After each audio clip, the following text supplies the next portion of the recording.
It's been more than 2 months since Britain's historic vote to leave the European Union, and the world hasn't ended. While some economists are warning that trouble is still ahead, it's business as usual in the UK. FoxBusiness.com reporter Victoria Craig is here with the details. You were there 8 weeks after they made the vote. Yep. And you write this, I love this line, you say the only certainty is uncertainty. Yes. What do you mean by that? You know, I think it's so interesting because everybody had this apocalyptic scenario. All the economists said the world's basically going to end. And you go over there 8 weeks later, and it's like nothing ever happened. I mean, the pubs are packed, restaurants are busy, people are on the streets.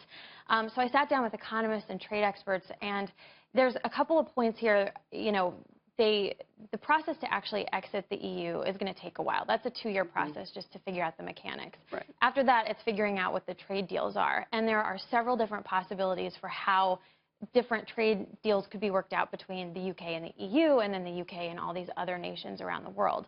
So businesses have basically said, you know what, until we have clarity, we're just going to keep going. Well, but do you think that this is the calm before the storm, the calm before the economic crash, if you will, that they're kind of living in like, well, my pub is okay. I'm still going to work every day, you know, collecting pounds. Do you think that they're not really absorbing the fact that this is going to happen? Yeah, and that's the big question, and that's what a lot of economists kind of are pointing to, is that, you know, we're not really sure what's going to happen here, and it could either go one of two ways. It could be the calm before the economic catastrophe, or it could just be kind of a calm period of negotiations, and then the EU kind of gets what it wants, the UK gets a little bit of what it wants, and everything is okay in the end.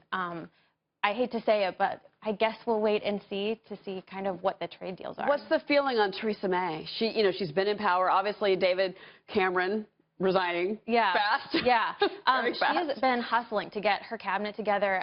Yesterday, she came out and said, you know, the two things that we want are a good trade deal, and we also want to take control of our borders, basically. So we don't want to compromise with the EU on the immigration. The article is at foxbusiness.com. Victoria Craig, it's a great article. You were on the ground. Great reporting by you. Thank you. Thank you, ma'am.